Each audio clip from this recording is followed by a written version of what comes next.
Oh man, oh man. PincheAls garage. And we are nearing the end of the build.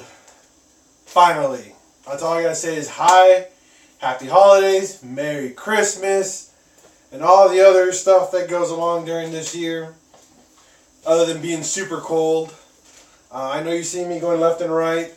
So I'm looking on my tablet, making sure I got some, I can read your guys' posts and whatnot, or your comments. But welcome to Filbert's pretty much final update.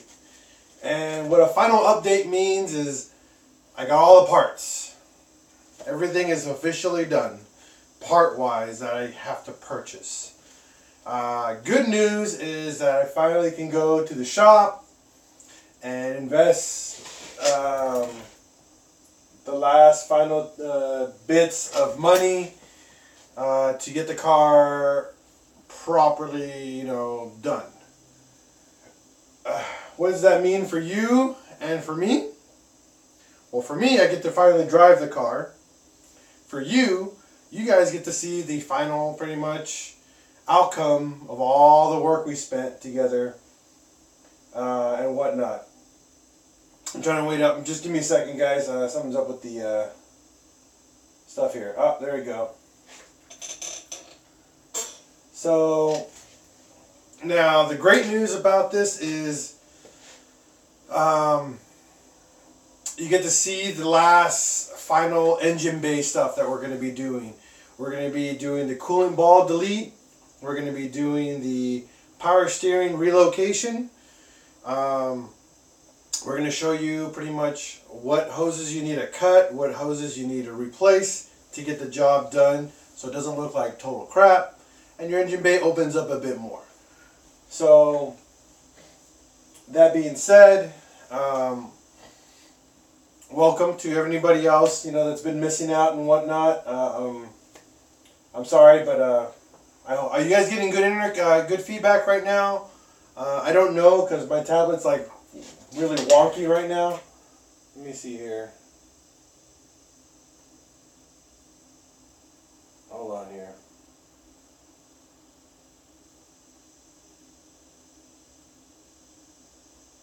Give me a second, alright guys? I want to make sure everybody gets on here and is able to... There we go. Yeah, Kajan, no coolant ball. Now, there's a catch on how to do that, okay? There's a couple little steps you need to take, but it's super easy to do. It doesn't cost very much money. I'm going to give you guys the part list right here. I have all the parts chilling right here.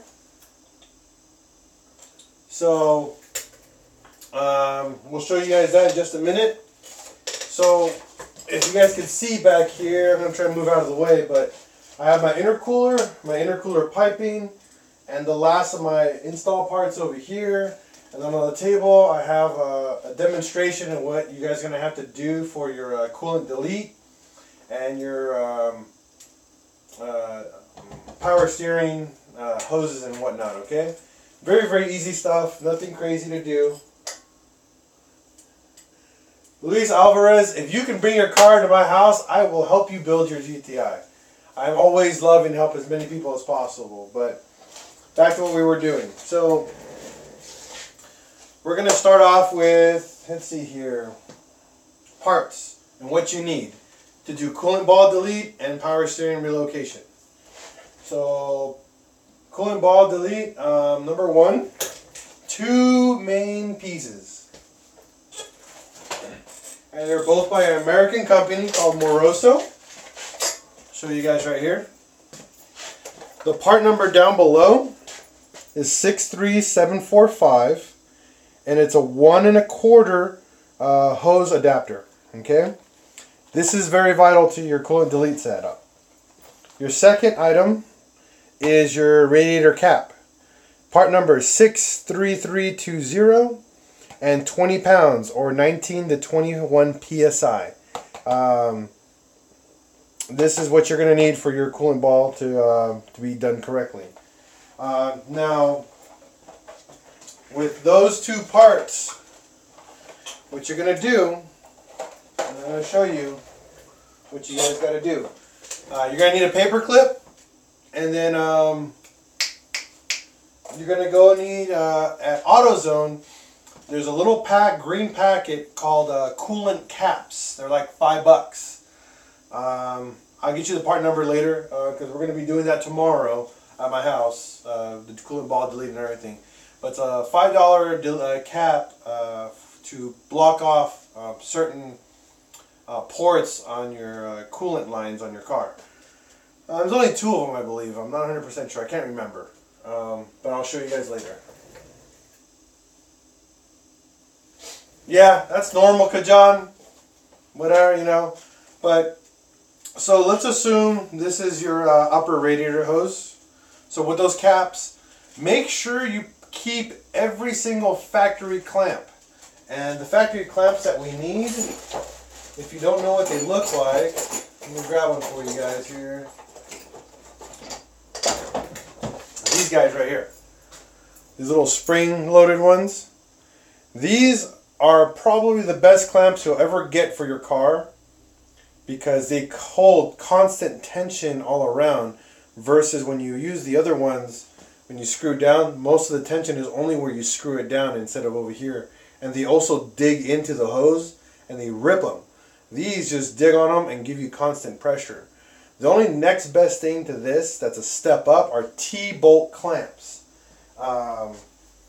If you've never seen a T-bolt clamp, I'm going to show you a big version of it. Okay. This is what we call a T-bolt clamp. And the reason why it's a T-bolt, it goes across and you'll notice it's kind of like across the top of the actual clamp. What's really nice about these clamps, there's nothing here to prioritize pressure. The pressure is actually all around versus only one significant area. Another thing is that you'll notice, like these guys, these cheapy ones, you'll notice this has a whole ring, but you have one area where it's prioritized. And you'll notice here, this is bigger than every other area. So what happens, it kinks here. So let's assume you're racing or you're driving the car spiritedly. Let's assume this is a coolant area. This right here where it pinches, what can happen is when the hose heats up too much, it will find the path of least resistance. In other words, the easiest place for it to leak or explode here. And let's assume it'll start here because this is in a flat surface. It's kind of bumpy. It's going to leak and then eventually it's going to leak and then rip. Bad way of doing your clamps on a car. We don't use those. We do T-bolts or we do these spring-loaded clamps. Step up, best, and then normal threaded, hand-threaded ones are good. They're not the best, so it's good, better, and best option. So you guys know that to start off with, okay? Very, very important thing to know about clamps. So now that you know about your clamps and whatnot, let's go back to deleting your coolant ball. Okay, so I already cut this just to show you guys, but this is the old one on my car, so it's bad. I'm not going to reuse this one. This is what we call the coolant flange that sits on the side of the 1.8T head. This hose right here goes to the heater cores. This one goes actually down and over to the oil cooler. This is the other one that goes to the other oil cooler.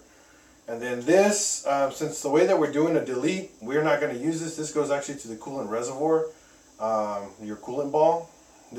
We're deleting that. So this is where you put one of your plugs. So when you're inside the engine bay, you're going to see this. And I'm going to cut this open right now so you guys can check out what I mean.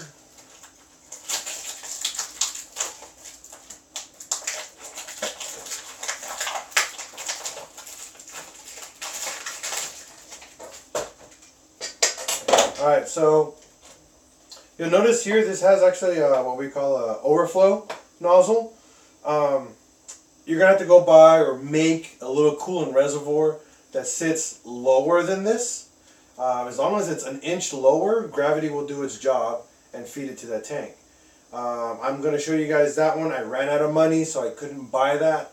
But it's a cheap $15 or universal coolant reservoir. You can buy them at AutoZone, O'Reilly's, and Pet Boys. Really, really cheap part.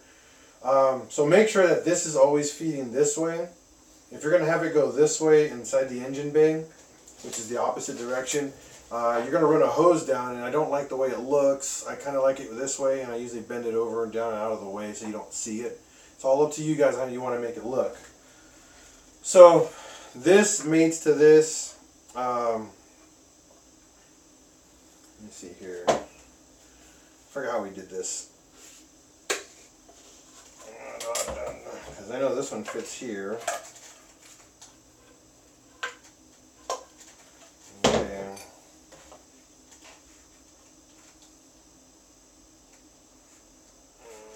Well, I'll get it over. I gotta stretch it more. But this fits here. You guys are gonna have to cut it so it's not so long. You'll see this is really wide. Even if you put them together, you're gonna look at about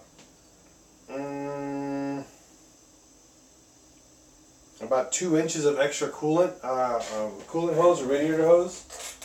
What's going to happen is that it's going to bow or buckle or move the line over too much, so you're going to need to adjust that. So they're just giving you guys a heads up on that. So you're going to have to figure that out, but that's an easy thing to do. Let me see here.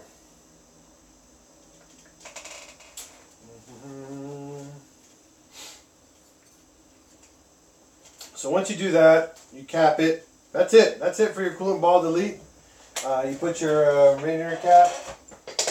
So what's going to happen, like I was saying, when you put this on, you guys are going to cut this shorter until it fits to where you need it, and then that's it. And I know I wish it was more detailed than that, but it's pretty much, that is it. There's nothing crazy about the coolant ball delete setup.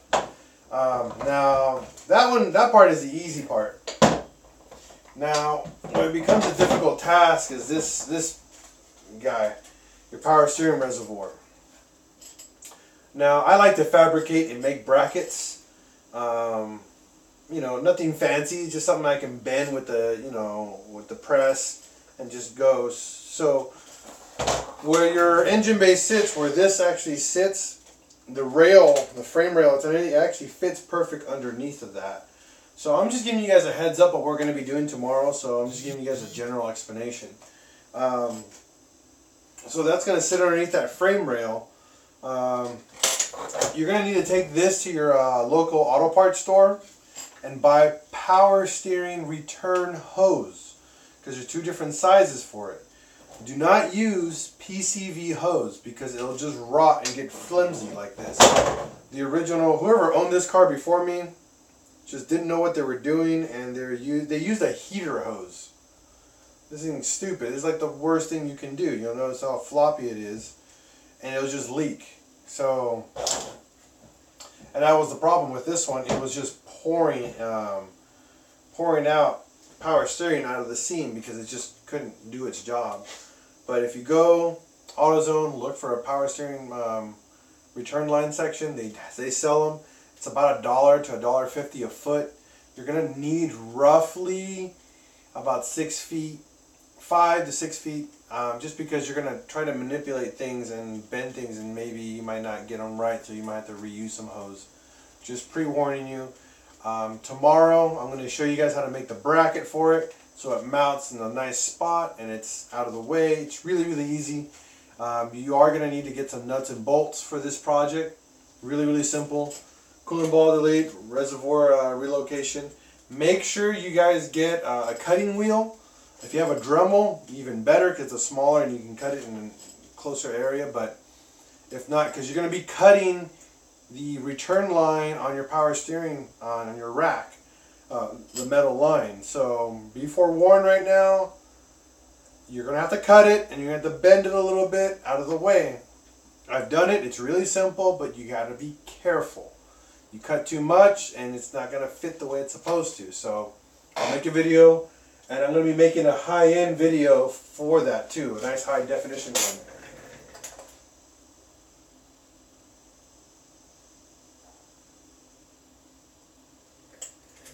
So for you guys asking about getting a check engine light, you will not get a check engine light for deleting the coolant ball. There's a way to bypass that.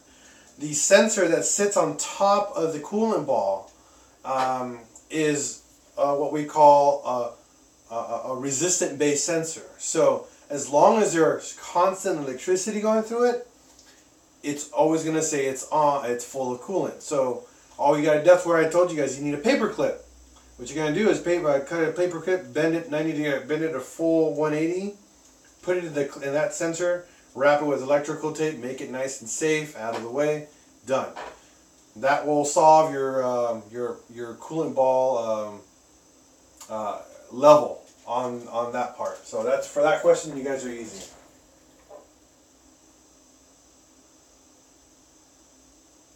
Bronze lobster. Bronze lobster, if you're hearing a hissing sound, that's a vacuum leak. You're going to have to turn the car on and rub your hands around and see if it changes its noise by bending one of the hoses and wiggling them. Don't yank on them because you can rip them. Mark IVs, underneath the front manifold, they have a little vacuum assembly. Notorious for vacuum leaks. Just take your time and look for it and then repair whatever cracked lines you find. Really easy. And you won't get a check engine light for that, FYI. Okay? Unless it's really, really bad, but I doubt you'll get one. Okay, so coolant ball delete, power steering location, clean the engine bay up, done. Next thing. Let's see. Next parts on my list. For you guys requested this one. These are the rear beam bushings. You guys asked for a DIY on this one, so I finally bought them. We're going to be doing these. These are from ECS Tuning, rear beam bushings. They're just factory ones. I didn't get upgraded ones, mainly because they take a very, very long time for them to fail. So I'm just going to swap them out with OEM bushings. So I know you guys asked for it, so I got it. We're going to be doing a DIY for rear beam bushings. Be ready for a lot of work on these. I hate doing these. They're a pain in the ass. So be happy I'm going to do these for you guys. Alright, so that's that part.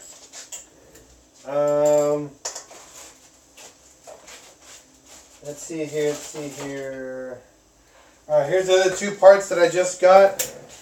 This is from Rain. This is the coolant temperature sensor kit. This gives you a brand new green coolant temp, the O-ring, and the clip for it. This has to be replaced pretty much when you're redoing, or if you're going to be doing your engine build. Replace this because more likely it's already corroded and browning. If you're going to put a brand new, everything else brand new in the car with the radiator and the hoses, you might as well have a clean sensor so you get a clean temperature and the car will run better. One thing I'm going to tell you guys about a coolant temperature sensor.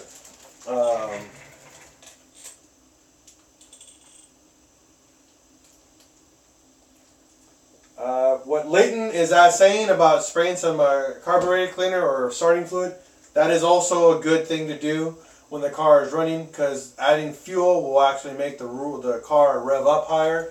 That's another way to find a vacuum leak. So good advice on that, man. Very, very good. So this sensor, and here's the part number. This is actually cheaper than the OEM one, and it's as good as the OEM sensor. It's not a cheap Chinese copy. So the part number is ELC0051P. See that right there? Hopefully you guys can read it. Very, very, very good sensor. I would not buy a cheap AutoZone brand or O'Reilly's brand sensor. One thing that these do that people don't understand, let's assume you're trying to track down a bad idle. Your car is driving and has an idle and it stumbles. idles and it stumbles when you're driving. After driving it for a while and it gets really, normal temperature. You think it's a vacuum problem or a fueling problem. Funny thing is, doing some research, the coolant temperature sensor actually regulates your fueling too, and the voltage that goes to the MAF and the MAP sensor. So for any reason this is going bad on you, or you have a cheap Chinese copy, you're going to have a really, really bad idle. The car will drive fine for a while, and then, like I was saying, it'll drive normal, and the idle will either go up and go down, go up and go down, or just go down like it's turning off. And if you have this symptom, and you have replaced everything else, and you just could not figure out what the problem is, right here, coolant temp sensor.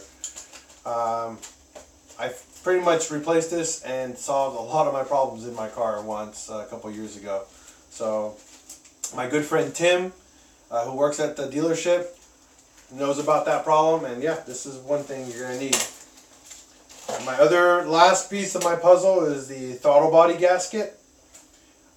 This is just an OEM replacement from IMC. The part number here, you guys can see it. Let's see, 222-540-10040. You guys see that? That's the part number on there. One thing I will tell you guys about throttle bodies and throttle body gaskets that people don't understand, you have to do an adaptation, or what other people like to call throttle body alignment.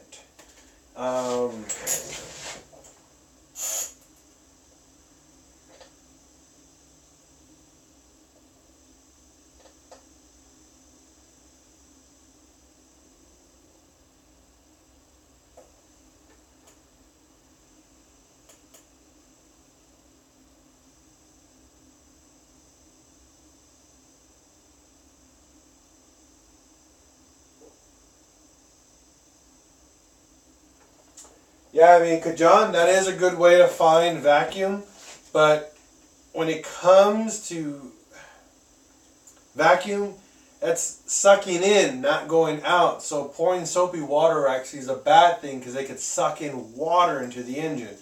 So you don't want that. Good advice, but just not for this situation, Kajan.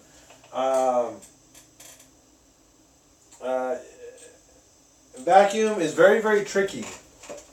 And there's a lot of ways to diagnose and find vacuum problems. Number one, using your hands and just going in there and moving the hoses around. Don't yank on them, just move around. You'll hear the hit change in hiss noise.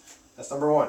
Number two, just like Leighton was saying, use carburetor spray. That helps definitely a lot. And then number three, this is a weird one. Because some vacuum symptoms only arise when the car is hot, not when you first start it up. So when the car gets hot, the rubber hoses expand and create a leak. Sometimes the leak is just minimal that it's very difficult to find. And that's why I'm saying you're gonna probably have to drive the car for a little bit till it heats up to normal operating temperature, and then spray around, and then get your carburetor cleaner really quick and see if you can find it. Those are the only ways that I know of that you don't have to, without spending money on a fancy machine. There's like a smoke machine you can use, or you can pressurize the system too, like John was saying. If you pressurize it, then you can hear hisses coming out. That works better though if you're trying to find a boost leak, just FYI.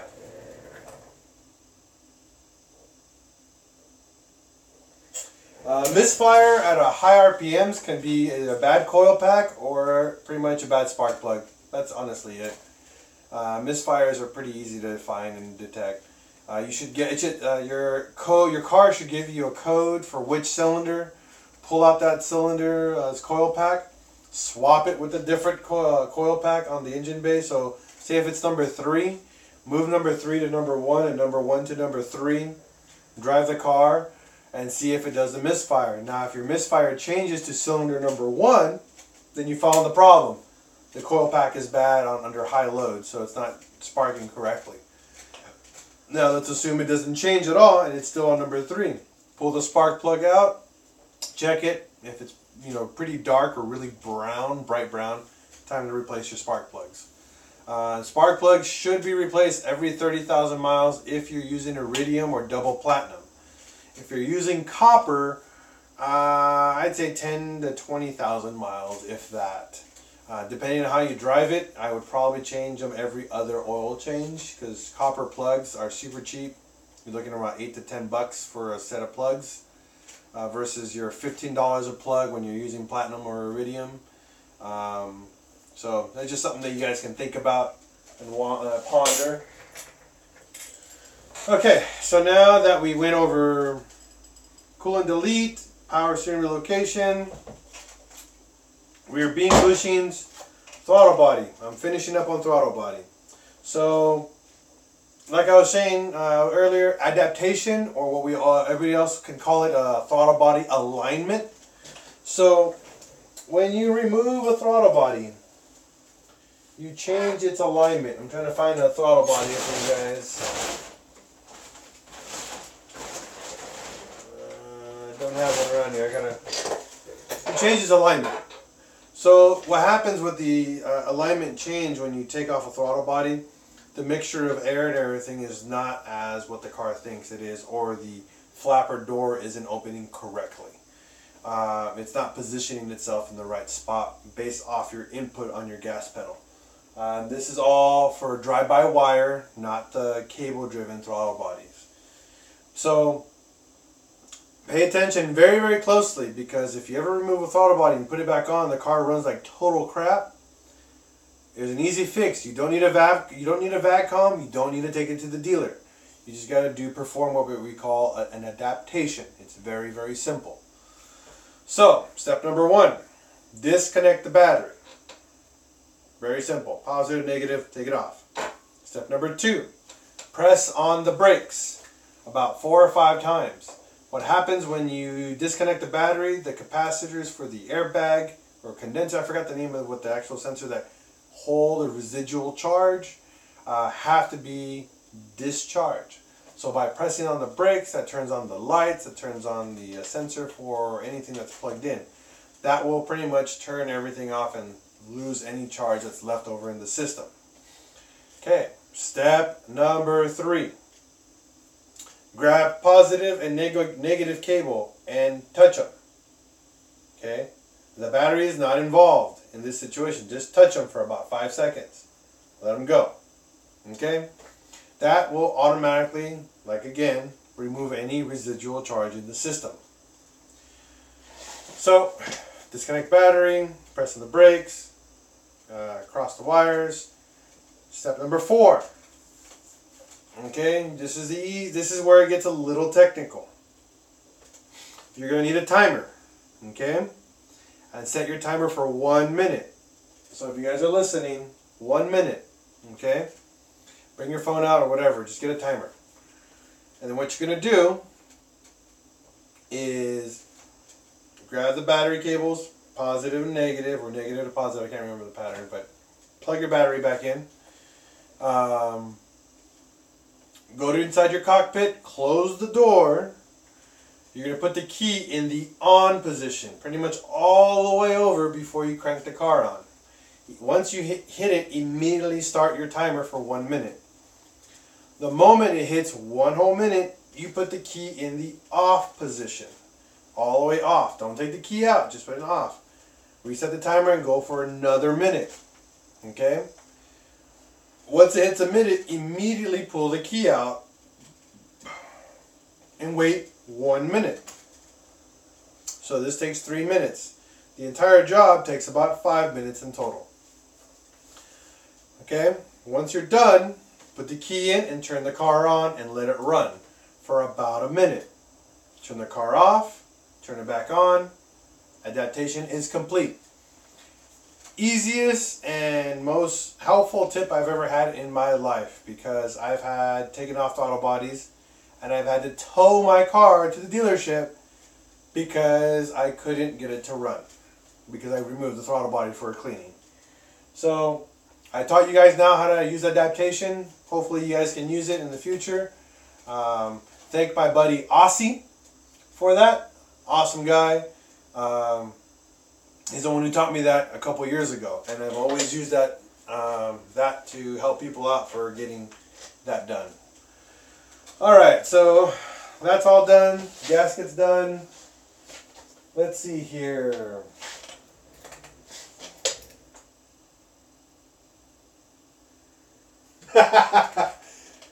Bronze lobster? I wish I did, but I just know how to mess with them since I put a lot of time in taking care of my cars, and I've worked on a lot of them.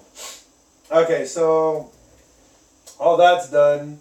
Now for this specific setup, my buddy Trent Smith who's tuning my car, has my ECU. I should be getting it back next week. The intercooler setup we're going to be doing is going to require a blow-off valve.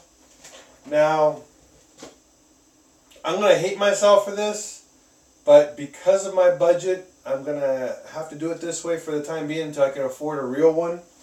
So on Amazon, I picked up a PincheAls style blow-off valve. You guys can see this. I'm going to bring this over here to you.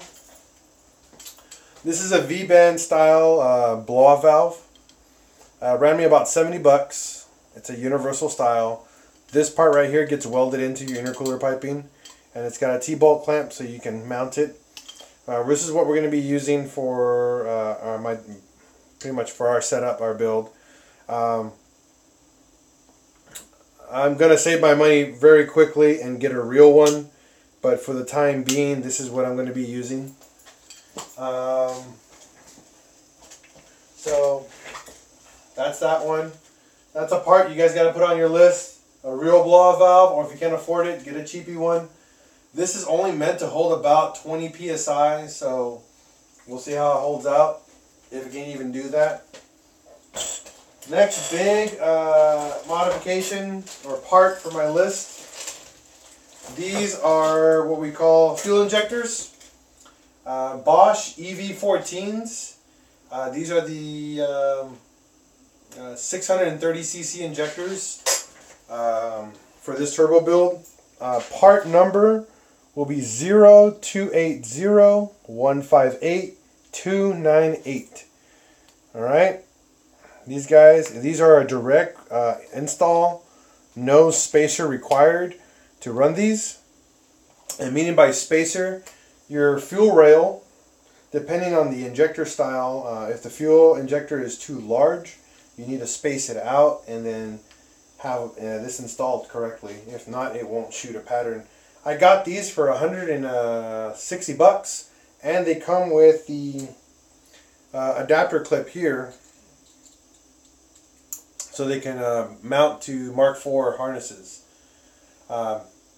Super good injector, made by Bosch. Alright, so that's easy. Let's see what else do I got. What else do I got? Oh!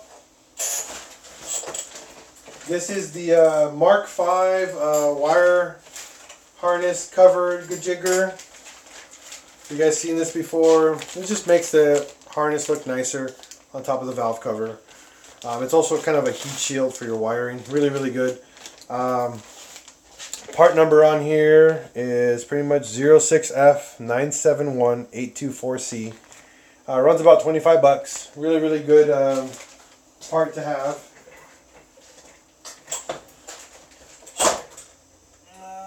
Let's see here. Exhaust wrap. This is made by, let's see who makes this one. Cool It Thermaltech. It's about 50 bucks for this. I got the black one because I kind of like the black look inside my bay, so I'm using this to wrap my downpipe pretty much all the way underneath the cockpit, because this stuff, the downpipe's going to get pretty dang hot. You guys can see that. It's a pretty common part to buy, so exhaust wrap, very, very popular, very good stuff.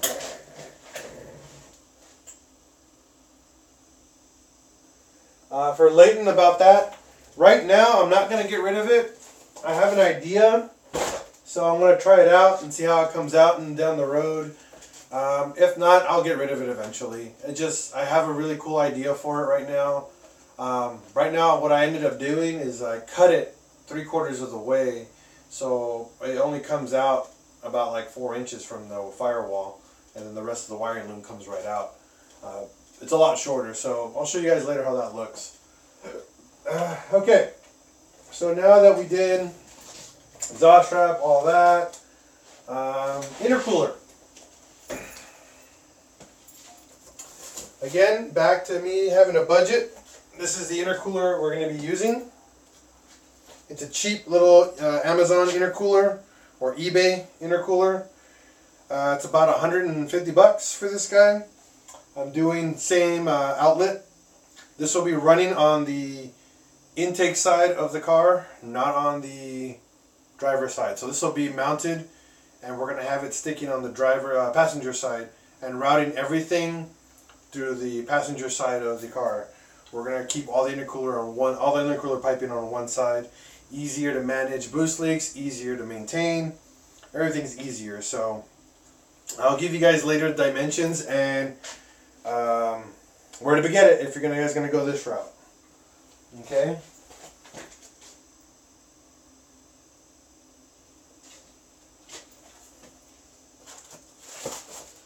Down here, I got a universal intercooler piping kit. This is 2.5 inches diameter. It comes with all the different bends that I need with extras. Now this setup, these pipes ran me about 200 bucks with couplers and about 12 different pieces that I need. I'm not going to use them all, but this is just so you guys know. It's a universal one made by, let's see here. Doesn't say. It's that cheap eBay stuff, you know? I mean Amazon stuff. Same stuff as eBay, so.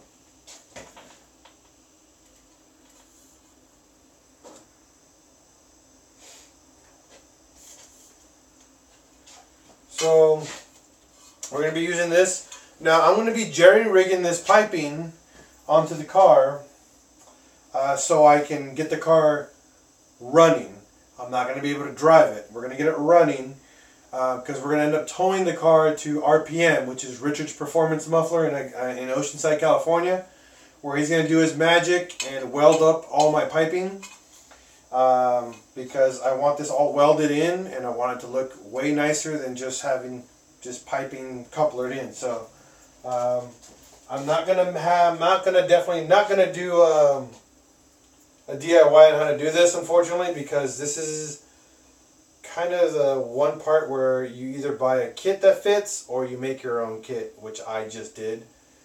So sorry if you guys don't like that idea, but I like a kit that looks more original than it does, you know, out of the box.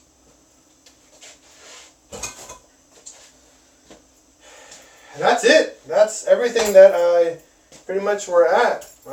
This is literally all I have left for my car.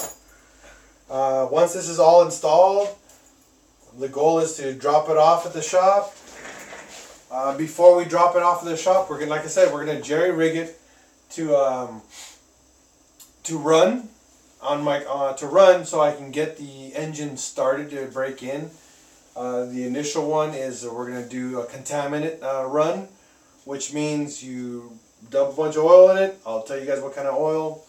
Run the engine until it warms up, operating temperature, and then drain immediately with the new filter and remove all that.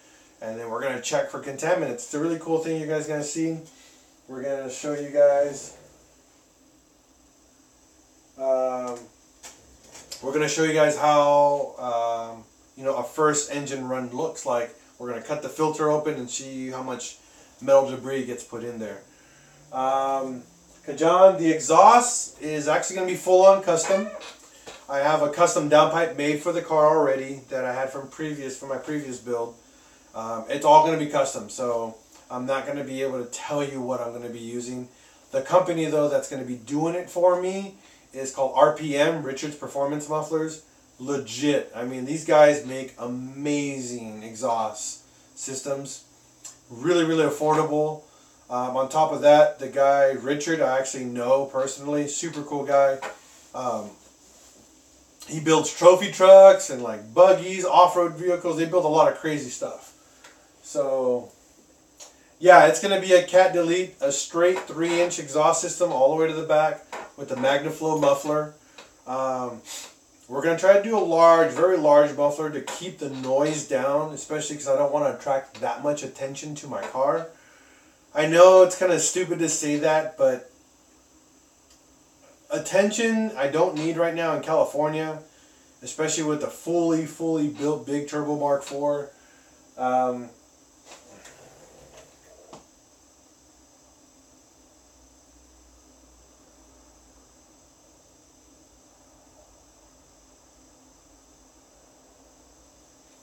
So that's kind of the goal, is to keep everything quiet as possible. Only downside is the blow-off valve. I really don't like blow-off valves just for how loud they are and how much noise they make. But I don't have much of a choice. So I'm going to be working with that, unfortunately.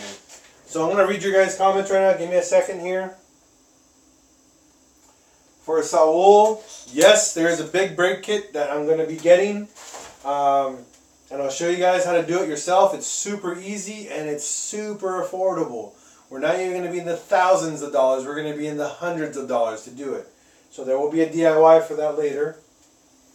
For Brandon's Diaz, experienced loss of power, saw a bit of oil around coil packs at the top of the valve cover. It's just a spark plug seals, valve cover gasket. Well, if you're experiencing a loss of power,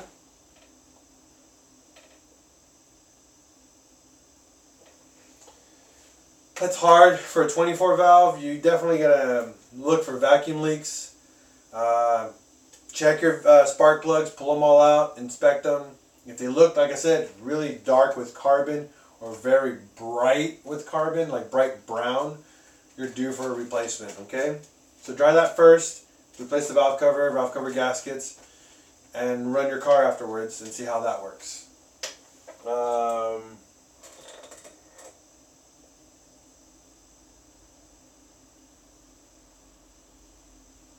Yeah, you're welcome, Brandon. Leighton, yeah, I mean, MagnaFlow is probably one of my favorite mufflers out there because they don't sound like a Honda, they don't sound like a stupid tin can, and they give you just the right amount of growl with no raspiness. I can't stand an exhaust that sounds raspy. It's so annoying. I don't know, but whatever, you know, more power to you guys if you guys care for it. For Blur, any VR6 mods, well, VR6s, if we're talking about the 12 valve VR6 or the 24 valve, I mean, if we want to talk about basic mods, cold air intake, cams, and an exhaust. That's all you really can do on a tune. That's pretty much the extent of anything you can do to a VR6 with bolt-ons. After that, you're going to go into either turbocharging it or making it a high compression stroker engine,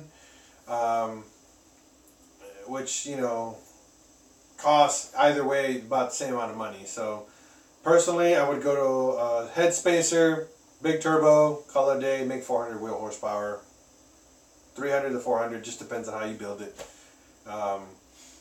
You know, it's all dependent. You know, unfortunately, the VR6s are one of those engines, 24 valve or VR 12 valve, where there are huge amounts of potential, but there's a lot more money involved.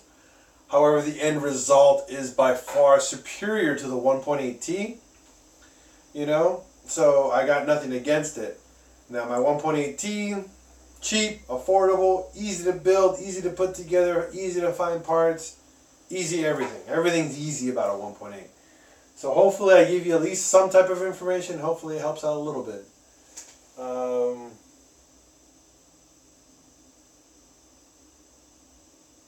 For Saul, have I considered NOS? Oh, have I. Now, NOS is an awesome fuel.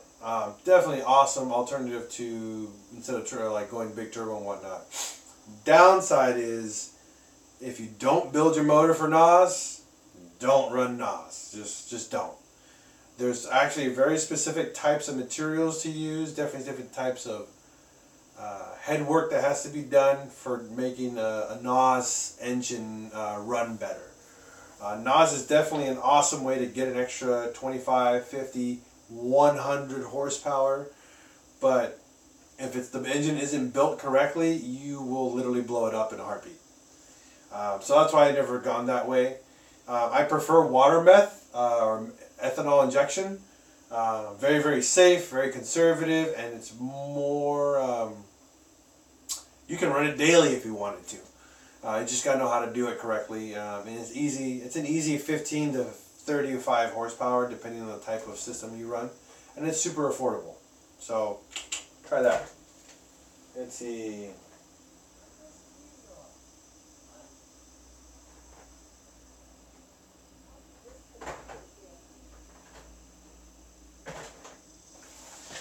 Give me a second. Let's see.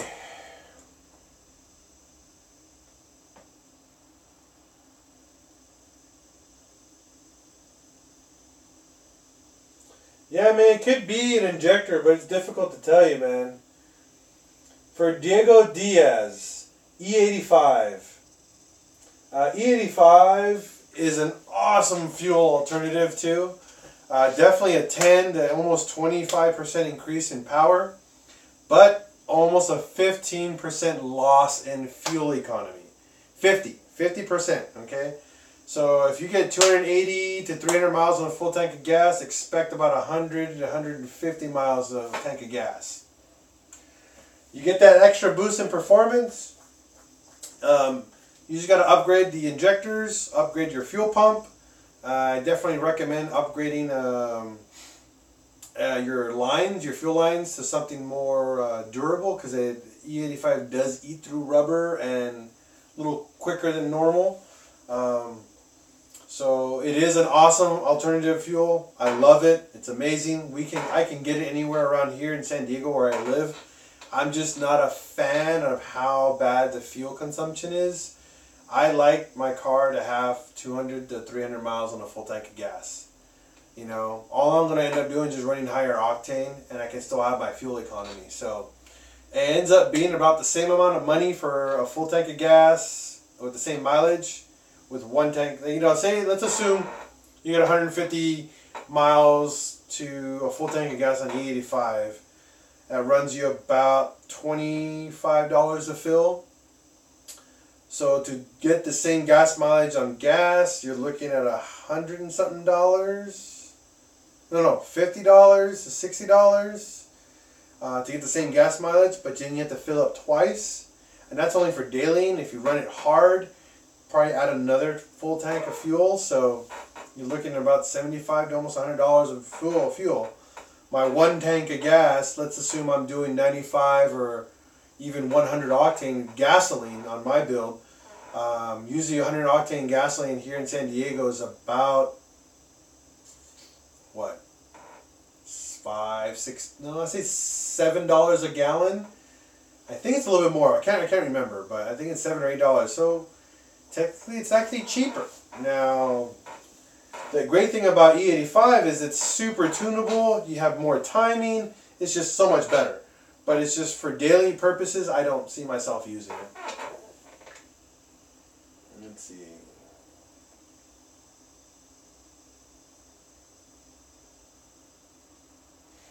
For Blur, I got a lot of questions coming, so give me a second, okay? I'm trying to go down the line. For Blur, you have a lot of multiple misfires. You might be coil packs, buddy. You might be time to replace the coil packs. I don't know when's the last time you replaced coil packs and spark plugs. You might be due for that. I would definitely pay attention to that and see if you need all that, okay?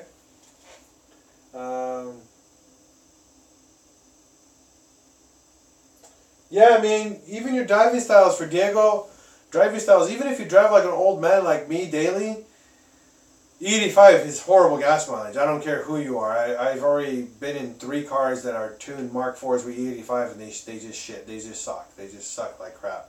But the power is awesome. I love it, but I don't care for it.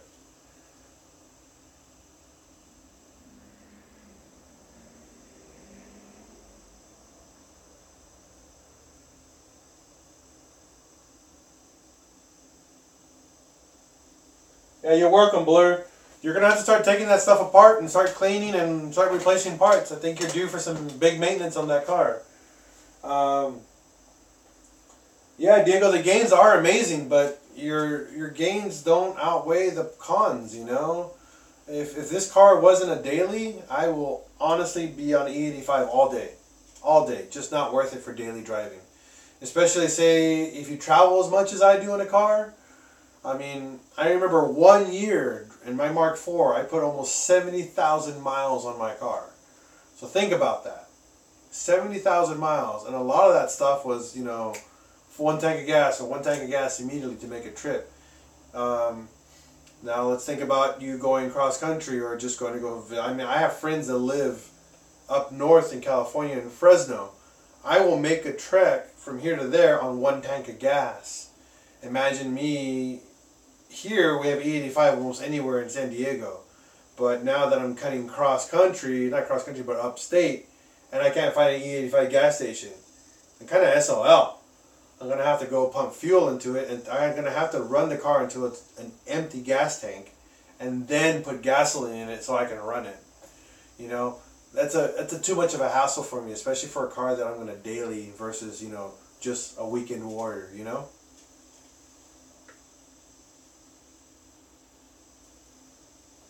The company I'm going with the tune is from a company called Boost Dynamic Tuning. Look them up on Facebook. Super cool guys. The guy who actually does all the tuning, his name is Trent Smith. He has his own Facebook page. Talk to him. Super cool. He does custom tunes only, and his stuff is legit. Most of the people that ever run a tune from him, stuff is just primo. You get some good stuff out of it. For Brandon Diaz, yes.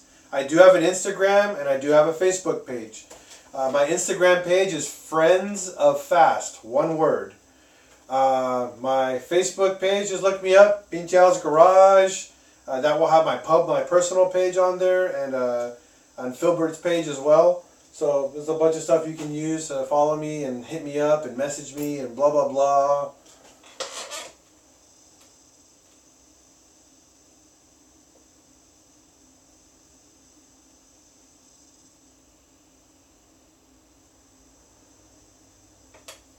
Yeah, man, Leighton, just hit up my friend. He has actually a really good KO4 tune for 550cc injectors.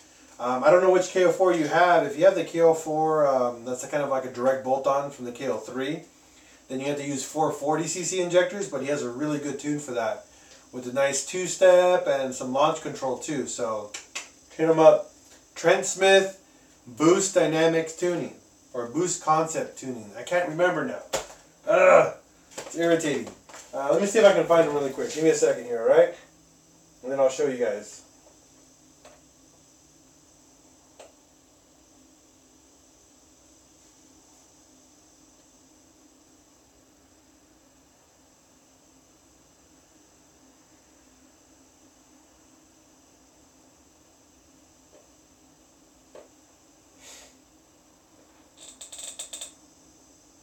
Facebook.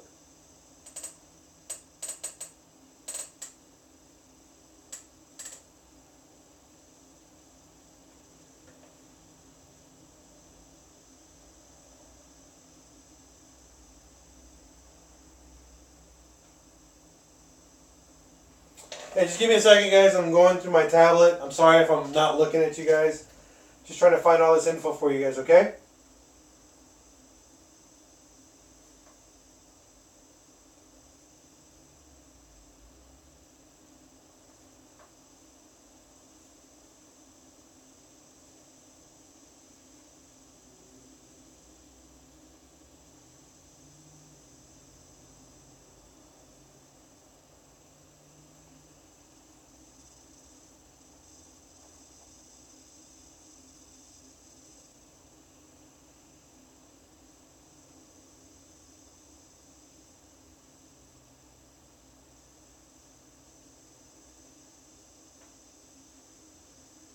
Yeah, so it's called Boost Dynamic Tuning. I'm going to show you a picture of it right now, okay?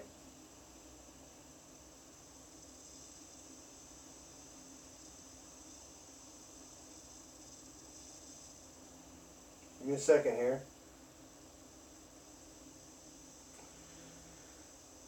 Yeah, Blur. Tunes matter a lot because they pretty much maximize and optimize your bolt-ons that you put on your car. Bolt-ons don't do shit if you don't have a way to compensate your computer for fueling and air control. Because people don't understand, like a bolt-on is just intake, exhaust. It's just helping you breathe and, you know, in the engine. But if you have a way to add more fuel, control the timing a bit, that's where you maximize power for tuning.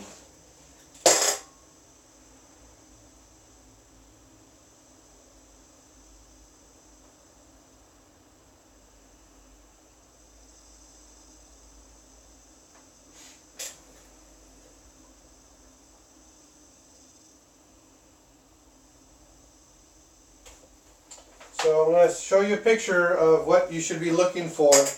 Okay? That's it right there. Boost Dynamic Tuning when you find them on Facebook. Let's see here.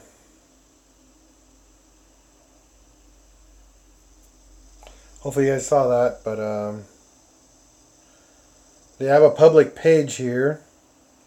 And this is what it looks like. And the guy you want to talk to that's on this page, his name is Trent Smith. Right here. I'm going to show you guys his profile so you guys can know who he is.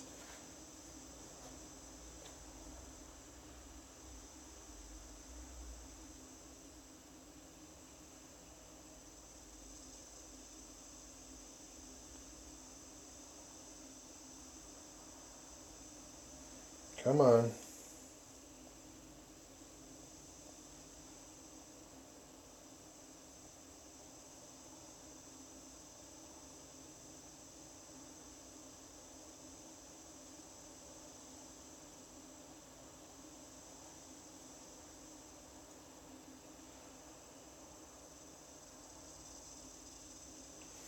So this is his profile.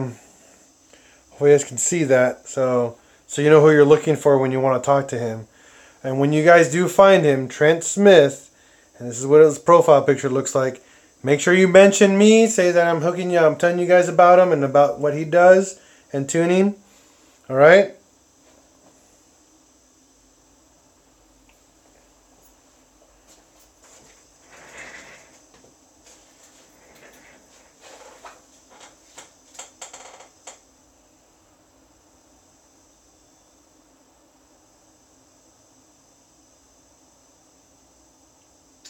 For your question, Leighton, if you have to send your ECU, yes. You do have to ship them your ECU to start the tune. So what you do, you ship it to him, he tunes it, he gives you a base tune, and then when you get it, he'll ship you a cable and everything for a couple bucks. And then what you do is that you log your car. Now, depending on how you set up your tune or your build, he might have already a dialed-in tune for your car, or maybe you want to probably get one designed for your car specifically, based off of your. Maybe you have some custom mods, like maybe you have water meth or E85, stuff like that. You'll talk to him. He'll give you all the advice you need, and he'll set you on the right path.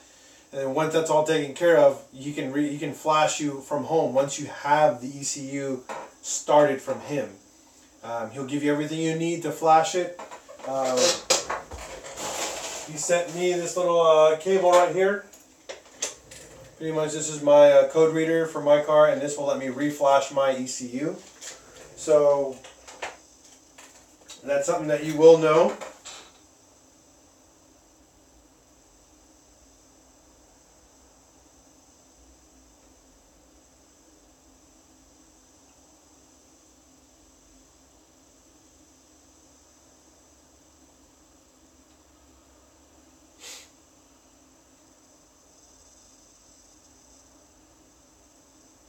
See here.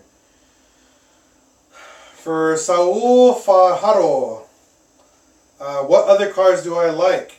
Well, my dream car, not dream car, I gotta say if I ever get bored car, would be an MR2. A 91 MR2 Turbo would be one of my next favorite cars I would love to own. I don't want to be in the JDM scene. I can't stand JDM people anymore. And that just goes to say for kids. It's a lot of the poppin' fresh guys that think they're dope because they got this ugly stance car and, you know, stuff like that. I can't deal with. My tablet turned off, so give me a second here. This stupid thing just doesn't work anymore. I think the battery's shot on this thing. So yeah, that would be my one car that I would like to go back into. I'm an old school guy.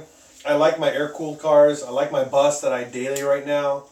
My next investment actually is going to be a 64 or a 54 Volkswagen Bug after we're done with the Mark II. So you will be seeing that. I will be doing something a little different than normal. For you guys who watch my channel and really like what I do, I'm going to be doing something a little cool. Since I don't need it, I'm just going to do it and then give it away. So, give me a second here.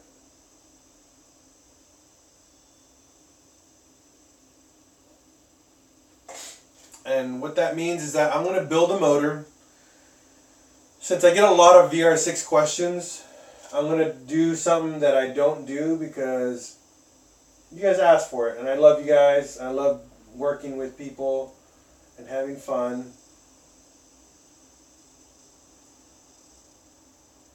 But give me a second here. Stupid tablet's acting up again. Oh my god. Okay, come on. Almost done. Give me a second, guys.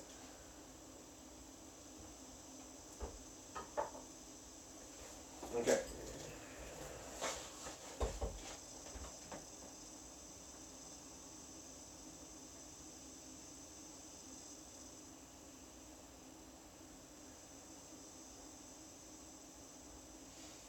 For Leighton, I don't know, man. I can't give you a price because it's all different. Every situation is particular. But be ready to pay about $400 to $500, which is typical ECU tunes, you know. But for you guys watching right now, and for future, you know, people watching, I am going to be doing a giveaway, and I'm going to be giving away an engine.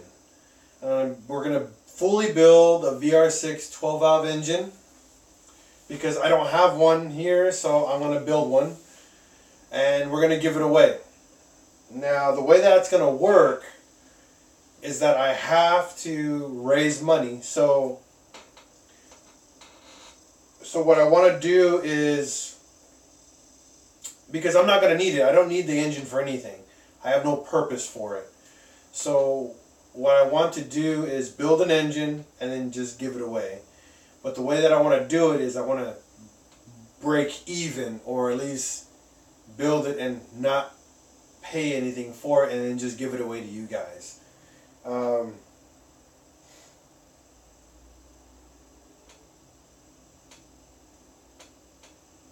So what I need to do is I'm going to build, I don't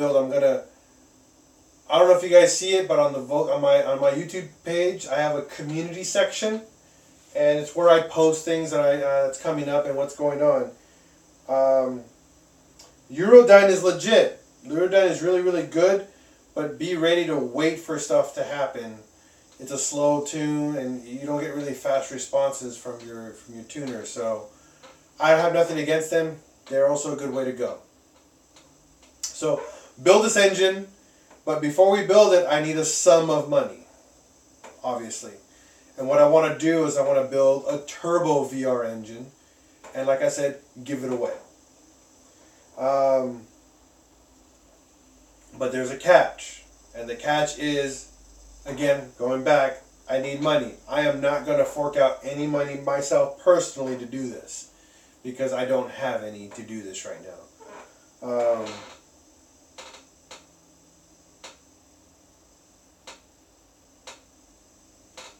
Leighton, give, like I said, go on Boost Concepts, talk to Trent, talk to him. He's not going to charge you to talk to him. Hit him up, see what he offers you, and see what he suggests, you know. Since I'm not a tuner, I can't give you any good advice, unfortunately. It's really difficult. I went with him just because he was fast at responding, he's fast at taking care of me, and he knows his shit. So that for me already wins, you know. I'm sorry, I wish I could give you more, but talk to him. You know, definitely do that. It'll at least make you, you know, feel more comfortable. That's how I would look at it. So yeah, build this motor, but we have to break it in, we have to run it, we have to put it in something. So my idea was to, yes, that's the reason I want to do this. I want to do a full DIY on how to disassemble and fully assemble a VR6 engine. That's the whole purpose of this project. But like again, I don't have a use for it, you know. So I have two ideas, and bear with me here. So my two ideas is either build an engine and give it away, or build a car with the engine and give that away. Again, it goes back to money. Everything circles around money. And I keep repeating myself because I keep mentioning to you guys I don't have that. I need to rely on you guys. So if you guys want this project to become a project, I need your support. Spread the word. Get people going. Add my, you know, attach my YouTube pages on you know, on different Facebook pages. You know, share it. Make it run like the plague. The reason why I say this is because the more people who watch and subscribe, the more chances I have of being able to make this actually happen. Okay? So I don't know how it's going to end up. So my goal is to do, on YouTube, you can do something called Patreon, which is where you guys, you know, donate a sum of money. You know, it could be $1, $2, whatever you want.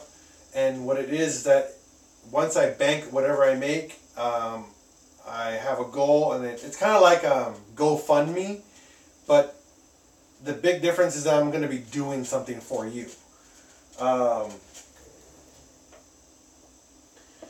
For Saul, why not build and sell? Because you cannot build an engine and get the money you invest into building an engine. It doesn't work that way. That's why shops charge a fortune for an engine. You ever seen a fully built engine? They only, by itself, they don't want like $1,000 or $2,000. Not very much money. And you're not going to get what you put into it. It just doesn't work that way. My idea is to get a couple bucks. You know, the more people subscribe, let's assume every single subscriber on my channel right now, which is 3,600 subscribers, if every single one of you guys donated $1, I got $3,600 that I can just dump and build you guys an engine. Shit, I'll build two of them. I'll do a 12 valve and a 24 valve engine. I don't want the money. I want to build an engine for you guys and give it away. Now, for every person that, let's assume, donates, they will be put into a giant raffle. So the more you donate, the more you get in. I haven't decided how it's going to happen and how it's going to work, but this is next year's project on top of my Mark II. That will be the side project on top of the Mark II. So, because I know I've been getting a lot of VR6 questions, a lot of VR6 stuff. I don't own a VR6. I can't answer your questions. I can't give you guys advice on it because I don't own one. I'm a 1.8T guy, you know. I'm the poor guy, you know. I'm the guy who you guys are. I'm pretty much you guys. I'm one of you. I want to buy a cheap car and I want to make it fast. A 1.8T is the cheap option, and I made it fast, you know, for cheap. VR6s are cheap, but you can't make them fast without a lot of money. So I need your guys' help for that. So everything is going to turn into a DIY. But like again, if I keep going at this, only way to make this happen is with money. I know this is annoying and I sound like a broken record, but I'm going to keep saying it. So I need to figure out a way to do this. Obviously the stickers that I sell and my lanyards that I sell don't make me any money. I break almost even. I make probably about a good 10-20% off the stuff I sell you guys, because I don't want to make money off of it. I want you guys to be proud of what you guys done. I want you guys to show off that you did this yourself. That's the whole purpose of my stickers and my lanyards, that because you watch my YouTube channel, you're proud of the fact that you did a DIY and you did it yourself and you were able to successfully do it yourself and be proud of that. That's why I sell my stuff so cheap. Like I said, I break even or I make a couple bucks or a couple cents. I don't care about that. I really don't care. It doesn't, I'm not here to make a profit off of anybody. I think personally making profit off of people because of personal gain or just because it's something that you want to do, I feel bad about that. You know, I'm not a corporation, I'm not a business. I have a passion, and my passion is to help you guys have fun and build cars. Okay? That's my personality in a nutshell, and who I am. So again, you guys want a VR6 engine built and you want one for free? Let's do this. Let's figure out a way to get people together and do this. Now, for you guys that are living overseas, Europe, the UK, Australia, I will ship this engine to you. I don't care. I will ship it. I will figure out a way to, like I said, ship it to you. That's the whole point. This is not here only in the United States. So for you guys watching outside of the country, of the USA, don't worry.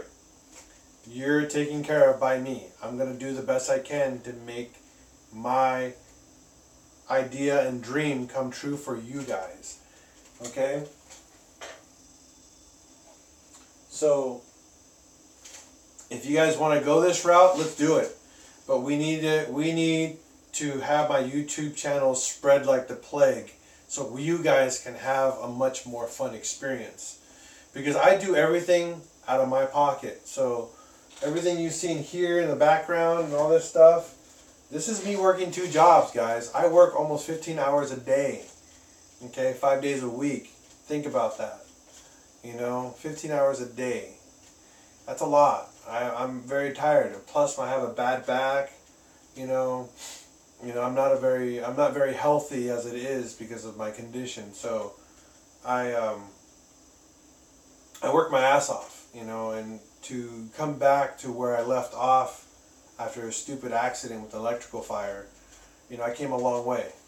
So, you know, all that money that I had invested into this second car was actually all the money I had left over for my Mark II, which is my wife's car that we were supposed to build. So I need to push faster and get more money, obviously. But the Mark II is something it's my personal build. That's nothing for you guys to worry about because that's coming out of my pocket. But the VR6 build, that's going to be for you guys. So if you want to help me build you guys an engine, we need to do this. We need to get together and build a VR6 motor. Let's get together, and I want to give it away to you guys. So let's figure this out, okay? Any other questions you guys have? I'm here to answer them as best I can for you guys. Anything else? Because I want to go to bed. I got to wake up at 6 in the morning, so I have to go hike and stuff. Got to work out. Trying to drop my weight.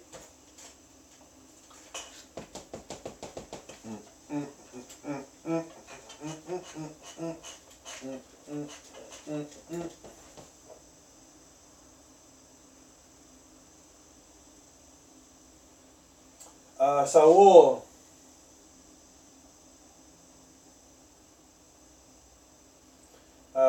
Would you stream it on Twitch? Does Twitch do other things than just video games? I thought that's all they did was just video games. But if they don't, yeah, I'll double stream it on Twitch and YouTube. You know, I'm cool with that.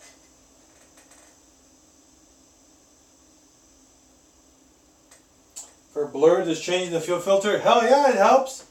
You're running clean fuel.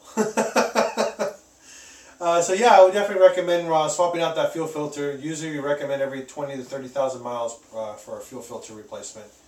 Kind of the same time that you replace your spark plugs altogether. It's kind of a normal thing, and it's cheap, like a $15, $20 part. I use the AutoZone ones. They're like $15. I mean, you can buy the man filters. I don't think there's one more superior than the others. So just pick whatever you can get locally.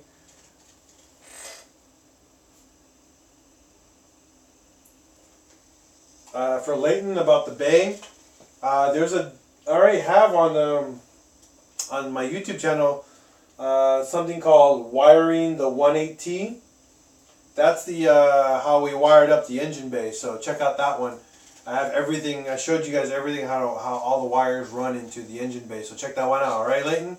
It's already on there. It's about an hour and something long. Spark plugs. Go on ECStuning.com and look up the spark plugs that they offer for your car and just get those. You can, or just use the part numbers of a reference and you just go to AutoZone or O'Reilly's or Pep Boys or wherever you get in your area and get your parts from them. Just use ECS Tuning as a reference for your spark plugs, because they on ECS Tuning, the thing I like about them, they do give you the right part number for your car. Okay. Yeah, you're welcome, Blur. Definitely welcome, man. This is the first time I ever spoke to you too, Blur. So welcome to my channel, and hopefully you learned something today and tomorrow, because we're going live tomorrow for doing the. We're going to be doing a live broadcast of the intercooler mounting and the coolant delete. Okay.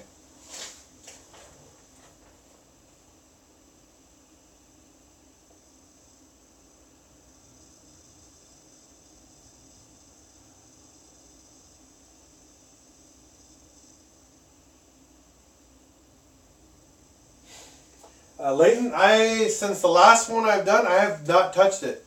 I only touch it when you guys see it. So everything you guys have seen,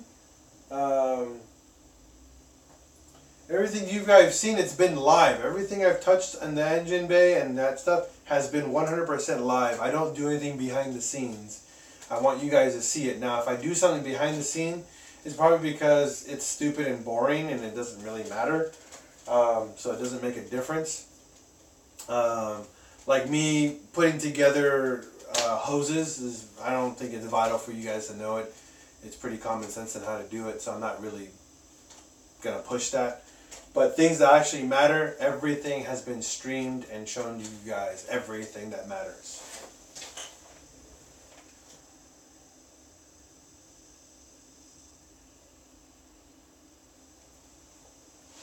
Yeah, that's just why I wanted to do it this way, this second time around, doing my build. Since I just did everything by film and did high quality, I'm like, let's just stream it live. Let's have fun. Let's talk while I'm working. Keep my mind busy and going, you know. Because I'm a crazy person and I like to have fun. That's right.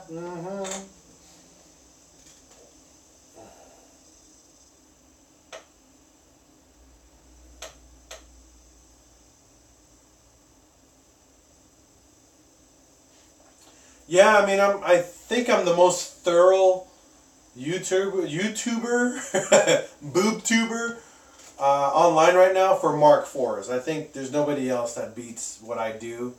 And I say that with confidence because for years I've been looking for YouTube videos on how to do work on my car.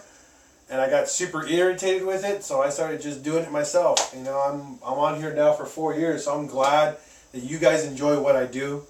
I'm super glad that you guys are having fun and learning with me. You know, it's an awesome experience. You don't understand how much I love doing this for online and with people.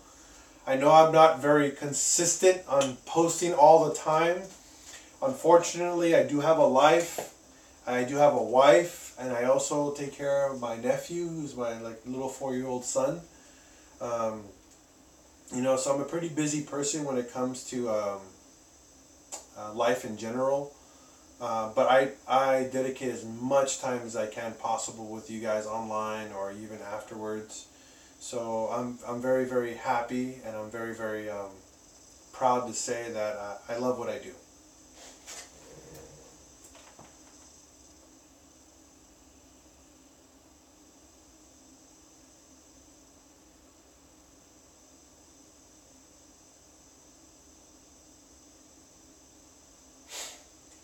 For blur, for a secondary injection delete, why not? If you don't care for smog in the car, hell yeah, do it. For 24 valve and 12 valve though, there's a special plug you need that goes in that spot where the air injection pump goes. It's a metal plug. You got to go to blackforestindustries.com for that part. They have it there.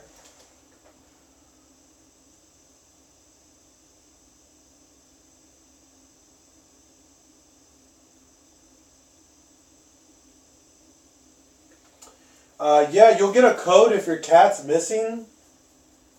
Yes, you do have to delete the air pump blur.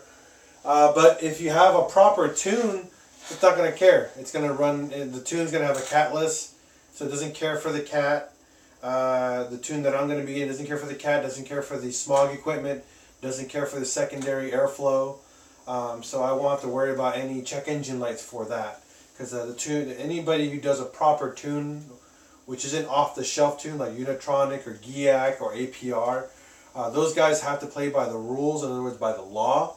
Their tunes are for street, not off-road, so they have to follow the laws behind that. But all the other like custom tuners, they can give two poops about it, so they can delete all that stuff for you.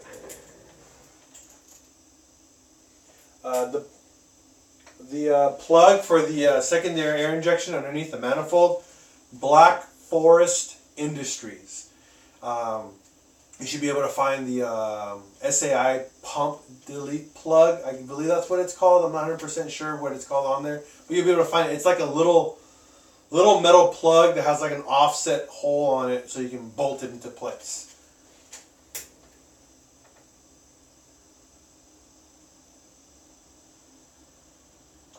Yeah, with Unitronic, they do offer an option for a high flow cat. I didn't know they offer until you go to big turbos, which is 630 cc's or higher. They offer pretty much a smog delete after that, because you can't run the smog equipment on those cars. It'll end up just not running correctly. You're welcome, Blur.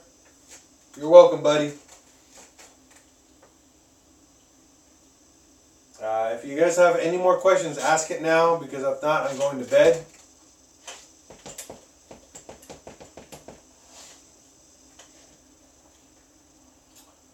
Come on, give me some questions, buddies.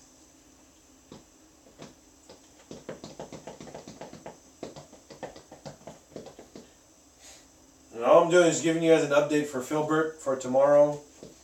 I will be posting when I'll be going live.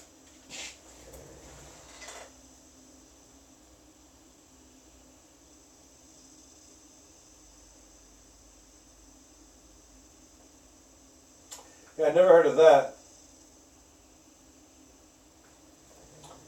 Yeah, I never heard about a mini cat. I've never run a cat. I can care less about cats. But yeah, I don't know.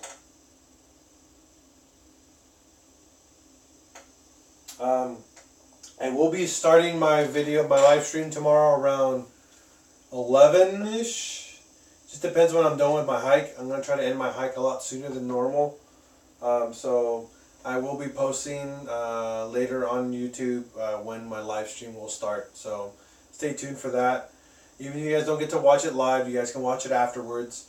I will be filming it on top of that with my high quality camera, so we guys can have a much higher quality video footage afterwards, so you guys can enjoy the delete and all that. The live stream won't be as thorough as my video recording, so Just want to give you guys a heads up on that as well, okay?